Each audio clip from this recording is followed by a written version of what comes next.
Shalom friends, एक बार फिर से आप सभी का स्वागत है। आज मैं आपके लिए लेकर आई हूँ एक 1 ईयर बाइबल रीडिंग कैलेंडर। अगर आपका कोई बाइबल रीडिंग रूटीन नहीं है और आप कभी भी अपनी पूरी बाइबल कंप्लीट नहीं कर पाए हैं, तो ये वीडियो आपके लिए है। इसमें ओल्ड टेस्टमेंट और न्यू टेस्टमेंट के सभी चैप्टर्स को डे वाइज ऑर्गेनाइज किया गया है। डे 1 से लेकर डे 365 तक के सभी चैप्टर्स आपको यहाँ मिलेंगे। डे 365 पर आप अपनी पूरी बाइबल कंप्लीट कर पाएंगे, तो आप इसके द्वारा आशीषित हों। और अगर आपको ये वीडियो पसंद आती है तो आप अपने फैमिली और फ्रेंड्स से शेयर करें, और अगर आप चाहें तो आप सब्सक्राइब, लाइक और कमेंट भी करें और बेल आइकन को प्रेस करके नोटिफिकेशन ऑन करना ना भूलें। So praise the lord, shalom to everyone.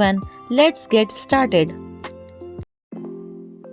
Day 89, book of जजेस, चैप्टर नंबर 1। यहूदा और शिमोन गोत्रों द्वारा अदीनोबेजेक का बंदी बनाया जाना। यहोशू के मरने के बाद इजरायलियों ने यहोवा से पूछा, कनानियों के विरुद्ध लड़ने को हमारी ओर से पहले कौन चढ़ाई करेगा? यहोवा ने उत्तर दिया, यहूदा चढ़ाई करेगा। सुनो, मैंने इस देश को उसके हाथ में दे दिया है। तब यहूदा ने अपने भाई शिमोन से कहा, मेरे संग मेरे भाग में आ कि हम कनानियों से लड़ें, और मैं भी तेरे भाग में जाऊंगा। अतः शिमोन उसके संग चला और यहूदा ने चढ़ाई की, और यहोवा ने कनानियों और परिज्जियों को उसके हाथ में कर दिया। तब उन्होंने बेजेक में उनमें से 10,000 पुरुष मार डाले, और बेजेक में अदोनी बेजेक को पाकर वे उससे लड़े और कनानियों और परिज्जियों को मार डाला। परंतु अदोनी बेजेक भागा। तब उन्होंने उसका पीछा करके उसे पकड़ लिया और उसके हाथ पांव के अंगूठे काट डाले। तब अदोनी बेजेक ने कहा, हाथ पांव के अंगूठे काटे हुए 70 राजा मेरी मेज के नीचे टुकड़े बीनते थे।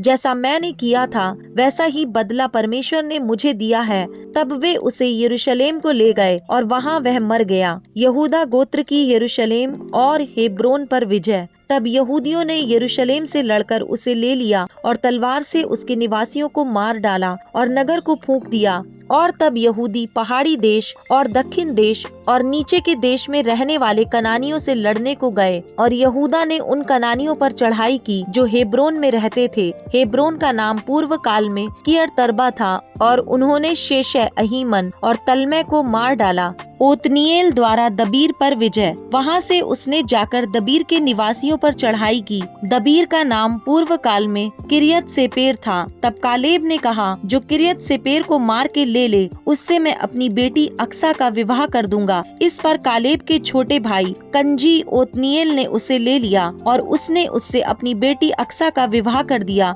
और जब वह ओतनीएल के पास आई, तब उसने उसको अपने पिता से कुछ भूमि मांगने को उभारा। फिर वह गधे पर से उतरी। तब कालेब ने उससे पूछा, तू क्या चाहती है?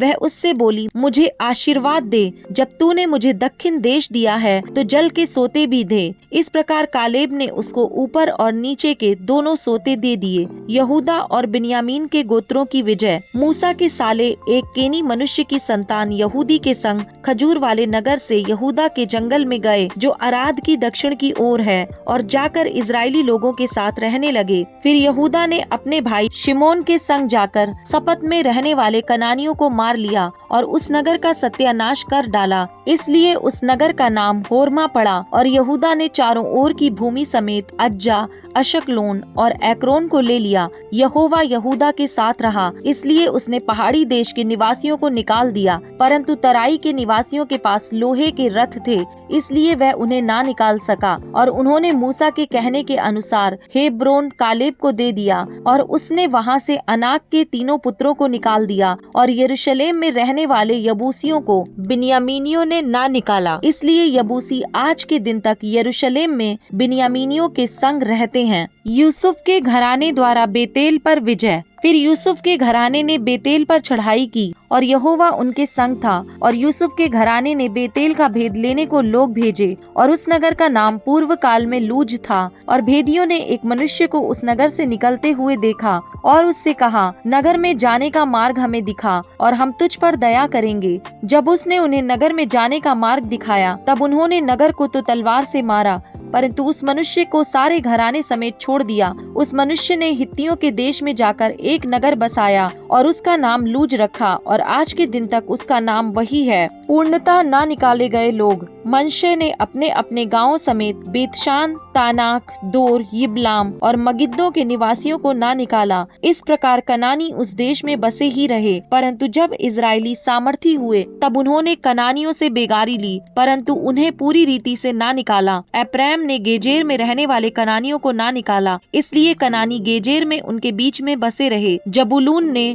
कित्रोन और नहलोन के निवासियों को ना निकाला, इसलिए कनानी उनके बीच में बसे रहे और उनके वश में हो गए। आशेर ने अक्को, सीदोन, एहलाब, अकजीब, हेलबा, अपीक और रहोब के निवासियों को ना निकाला, इसलिए आशेरी लोग देश के निवासी कनानियों के बीच में बस गए, क्योंकि उन्होंने उनको ना निकाला था। नप्ताली ने बेत शेमेश और बेतनात के निवासियों को ना निकाला, परंतु देश के निवासी कनानियों के बीच में बस गए, तो भी बेत शेमेश और बेतनात के लोग उनके वश में हो गए। एमोरियों ने दानियों को पहाड़ी देश में भगा दिया और तराई में आने ना दिया, इसलिए एमोरी हेसेर नामक पहाड़, अय्यलोन और शालबीम में बसे ही रहे। तो भी यूसुफ का घराना यहाँ तक प्रबल हो गया कि वे उनके वश में हो गए और एमोरियों के देश की सीमा अक्रब्बीम नामक पर्वत की चढ़ाई से आरंभ करके ऊपर की ओर थी। Chapter number 2। बोकीम में यहोवा का दूत। यहोवा का दूत गिलगाल से बोकीम को जाकर कहने लगा, मैंने तुमको मिस्र से ले आकर इस देश में पहुंचाया है, जिसके विषय मैंने तुम्हारे पुरखाओं से शपथ खाई थी और मैंने कहा था, जो वाचा मैंने तुमसे बांधी है उसको मैं कभी ना तोड़ूंगा।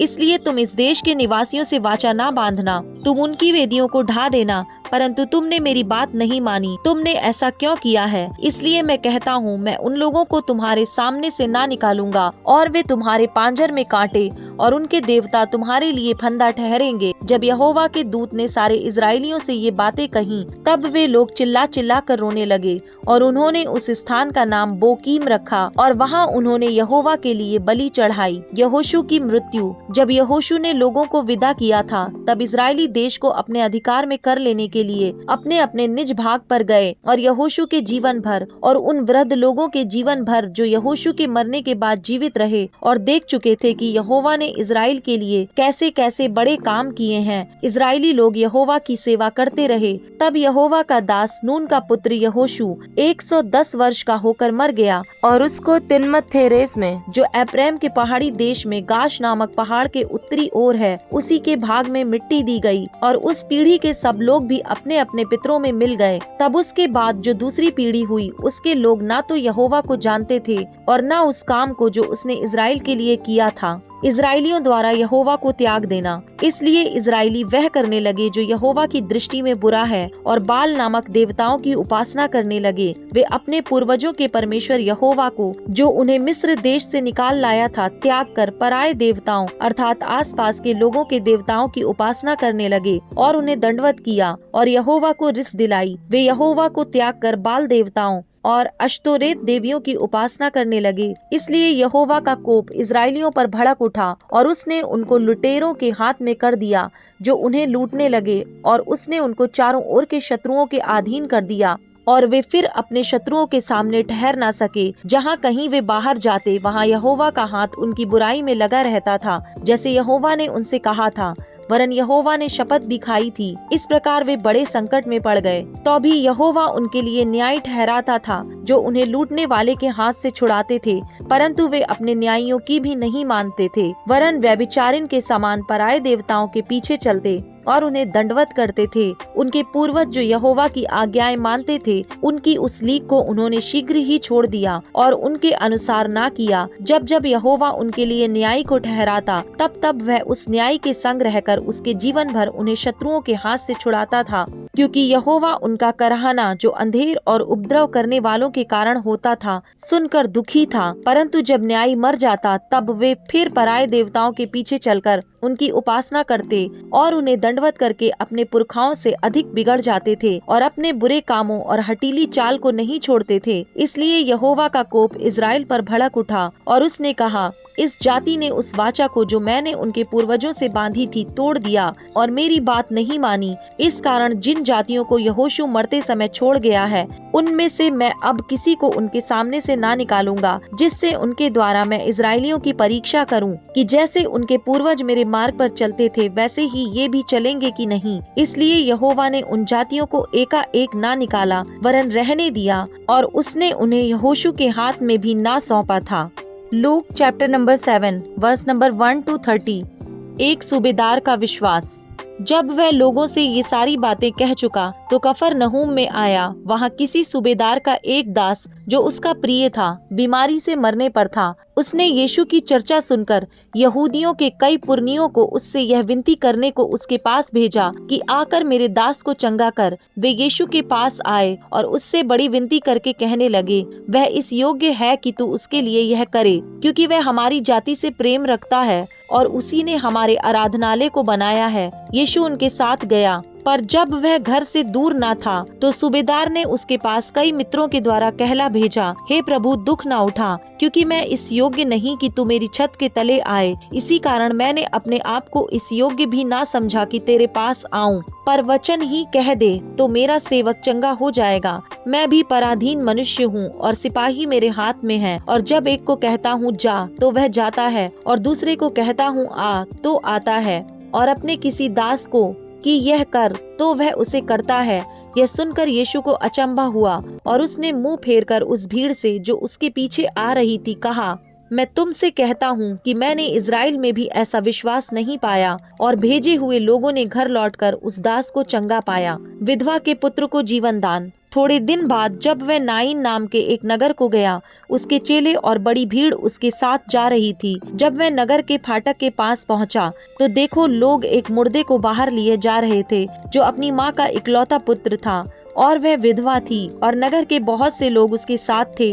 उसे देखकर प्रभु को तरस आया और उससे कहा, मत रो। तब उसने पास आकर अर्थी को छुआ और उठाने वाले ठहर गए। तब उसने कहा, हे जवान, मैं तुझसे कहता हूँ, उठ। तब वह मुर्दा उठ बैठा और बोलने लगा। उसने उसे उसकी माँ को सौंप दिया। इससे सब पर भय छा गया और वे परमेश्वर की बड़ाई करके कहने लगे, हमारे बीच में एक बड़ा भविष्यद्वक्ता उठा है और परमेश्वर ने अपने लोगों पर कृपा दृष्टि की है। और उसके विषय में यह बात सारे यहूदिया और आसपास के सारे देश में फैल गई। यूहन्ना बपतिस्मा देने वाले का प्रश्न। यूहन्ना को उसके चेलों ने इन सब बातों का समाचार दिया। तब यूहन्ना ने अपने चेलों में से 2 को बुलाकर प्रभु के पास यह पूछने के लिए भेजा, क्या आने वाला तू ही है या हम किसी और की बाट जोहें? उन्होंने उसके पास आकर कहा, यूहन्ना बपतिस्मा देने वाले ने हमें तेरे पास यह पूछने को भेजा है कि क्या आने वाला तू ही है या हम किसी दूसरे की बाट देखें। उसी घड़ी उसने बहुतों को बीमारियों और पीड़ाओं और दुष्टात्माओं से छुड़ाया और बहुत से अंधों को आंखें दी। और उसने उनसे कहा, जो कुछ तुमने देखा और सुना है जाकर यूहन्ना से कह दो कि अंधे देखते हैं, लंगड़े चलते फिरते हैं, कोढ़ी शुद्ध किए जाते हैं, बहरे सुनते हैं, मुर्दे जिलाए जाते हैं और कंगालों को सुसमाचार सुनाया जाता है। धन्य है वह जो मेरे विषय में ठोकर ना खाए। जब यूहन्ना के भेजे हुए लोग चले गए तो यीशु यूहन्ना के विषय में लोगों से कहने लगा, तुम जंगल में क्या देखने गए थे? क्या हवा से हिलते हुए सरकंडे को? तो फिर तुम क्या देखने गए थे? क्या कोमल वस्त्र पहने हुए मनुष्य को? देखो, जो भड़कीला वस्त्र पहनते और सुख विलास से रहते हैं वे राजभवनों में रहते हैं। तो फिर क्या देखने गए थे? क्या किसी भविष्यद्वक्ता को? हाँ, मैं तुमसे कहता हूँ, वरन भविष्यद्वक्ता से भी बड़े को। यह वही है जिसके विषय में लिखा है, देख मैं अपने दूत को तेरे आगे आगे भेजता हूँ, जो तेरे आगे तेरा मार्ग सीधा करेगा। मैं तुमसे कहता हूँ कि जो स्त्रियों से जन्मे हैं उनमें से यूहन्ना से बड़ा कोई नहीं, पर जो परमेश्वर के राज्य में छोटे से छोटा है वह उससे भी बड़ा है। और सब साधारण लोगों ने सुनकर और चुंगी लेने वालों ने भी यूहन्ना का बपतिस्मा लेकर परमेश्वर को सच्चा मान लिया। परंतु फरीसियों और व्यवस्थापकों ने उससे बपतिस्मा ना लेकर परमेश्वर के अभिप्राय को अपने विषय में टाल दिया।